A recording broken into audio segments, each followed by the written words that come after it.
இது எடப்பாடி பழனிசாமி அவர்களுடைய கையறு நிலையை அப்பட்டமாக படம் பிடித்து காண்பிக்கிறது. 2021 1000 ரூபாய் கொடுக்க போகிறோம் அப்படின்னு சொல்லி அறிவித்தவுடன் அதெல்லாம் எப்படி கொடுக்க முடியும், எங்க பணம் இருக்குன்னு சொல்லி கேட்டவர் திரு எடப்பாடி பழனிசாமி உடனடியாக அதை மாற்றி உடனே 1500 ரூபாய் கொடுக்கிறேன் என்று சொன்னவர் இப்போ 5000 ரூபாய் கொடுத்தவுடன் எப்படி அதை கவுண்டர் பண்றது, அதற்கு கிடைத்திருக்கக்கூடிய அந்த ஒரு நற்பெயர் மக்கள் மத்தியில ஒரு சுனாமியாக அடித்து கொண்டிருக்கிறது. இதை கண்டு அச்சப்பட்டு போய் இப்படிப்பட்ட ஒரு அர்த்தமில்லாத அறிவிப்புகளை வெளியிட்டு கொண்டிருக்கிறார்.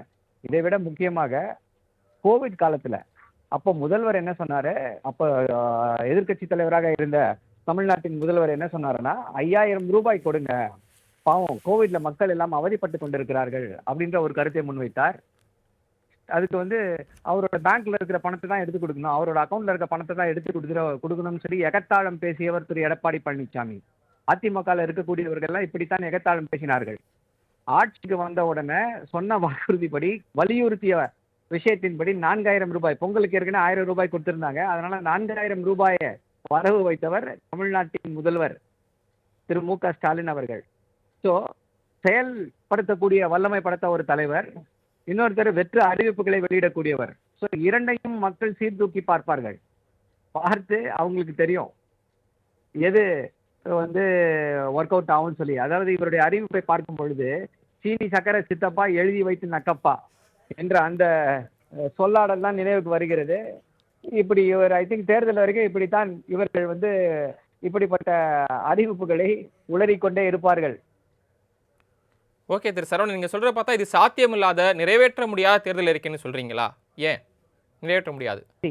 நிறைவேற்ற முடியாது அப்படின்றத விட இதை குறித்து இவர்கள் என்ன யோசனை செய்திருக்கிறாங்க, இதை குறித்து ஏதாவது ஆய்வு செய்திருக்கிறார்களா, எந்த அடிப்படையில் இதை கொடுப்பார்கள்? இப்போ 1000 ரூபாய் மகளிர் உதவித்தொகை அப்படின்னும் பொழுது அதற்கு விமர்சனத்தை வைத்தார்கள், பண்ண முடியுமான்னாங்க. ஆனா திமுக ஜஸ்ட் லைக் தட் அறிவிப்பு வெளியிடல.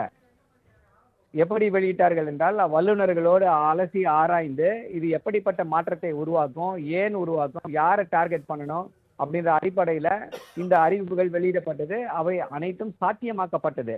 நான் என்ன சொல்றேன், 2016 அதிமுக கொடுத்த தேர்தல் அறிக்கைகள் என்ன, அதை எல்லாத்தையுமே இப்போ ரீபாலிஷ் பண்ணி இப்ப திருப்பி 2026 கொடுத்தா தமிழ்நாட்டு மக்கள் இவங்க ஸ்கூட்டி கொடுக்குறேன்னு சொன்னது 2016 வாக்குறுதி.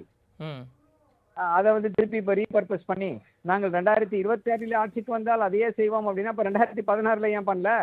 இது தமிழ்நாட்டு மக்கள் கேட்பார்களா மாட்டார்களா?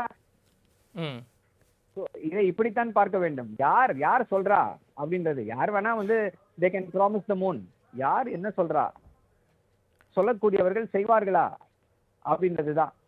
ஓகே, அப்ப இது வாக்கா மாறாது அப்படின்ற இடத்துக்கு வரீங்க. அதாவது சொன்னல, அவர் ஆற்றாமை உச்சத்துல இருக்காரு. அவருக்கு என்ன செய்யறதுன்னு தெரியல. No traction at all. For him there is no traction. பாஜகவோட கூட்டணி வேற.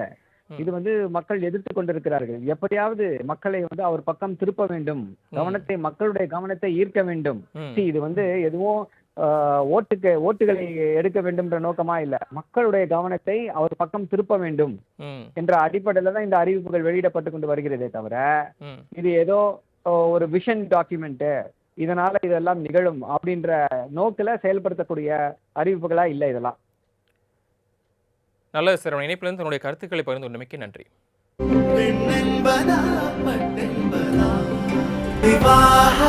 மணப்பெண்ணின் பிரத்யேகமான திருமணம் விவாஹா தி சென்னை சில்க்ஸ்.